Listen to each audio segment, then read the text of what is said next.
Greetings, YouTube. I don't play video games. I don't own any console systems really. I've got an old retro one that comes programmed with some standard Atari early generation games. I got that from my wife. I think we used it once or twice. Um, in fact, I even sold my old NES original system and used the money to buy actual role-playing game books. I do enjoy video games. I'm a person that watches quite a few Let's Plays here on YouTube, but I tend to prefer the more immersive style of play. I like Gopher. I recently discovered Sorcerer Dave, and I like Many a True Nerd, even though John tends to play the game as opposed to playing a character within the game. He's still quite entertaining. I am a sucker for a British accent. Um, but I'm aware that there's a big crowd for the more aggressively shootery type games, the stalking each other games, the full out and out boar simulation, the teams where you get to like go out there to obliterate some other poor group of saps who just didn't get their fingers on that button fast enough, and you get to blow them away and then teabag their digital corpses. I understand that there's an attraction for this. It's not for me, and I don't even like to really watch this stuff because it's not all that entertaining to watch people just shoot each other. But I know that there is a wide audience for this.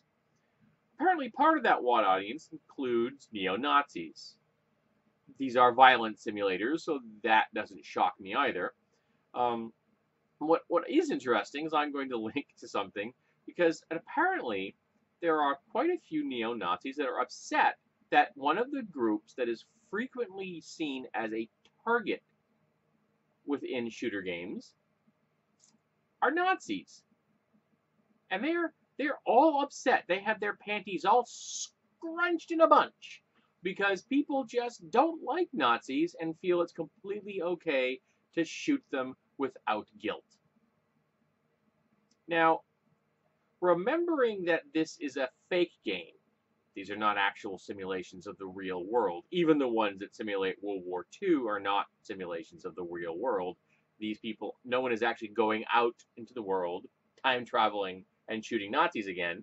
I think it's important to remember what the Nazis did.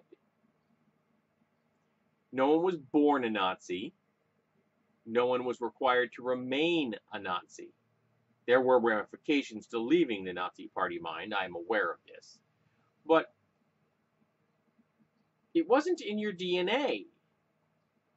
It was, and is an ideology that people adhere to. Some adhered to it simply because it was the ideology of their nation and they wanted to defend their nation.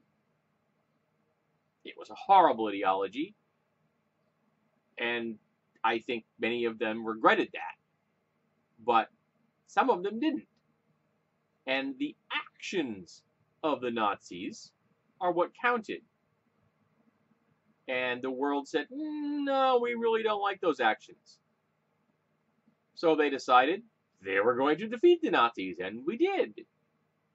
And they are pretty much, in the modern era, the definition of the most egregious group there ever has been, at least in living memory. Many people don't have a good grasp on what acts the Mongols had committed, or what atrocities might have been conducted by the Spartans. These are not things that most people keep in mind. The Nazis are in mind, and they were frequently used in video games as targets because there's not a lot of tears shed when a Nazi is killed. Except apparently the neo-Nazis are upset. I'm trying really hard not to laugh in this video because their emotional state is still in a legitimate emotional state.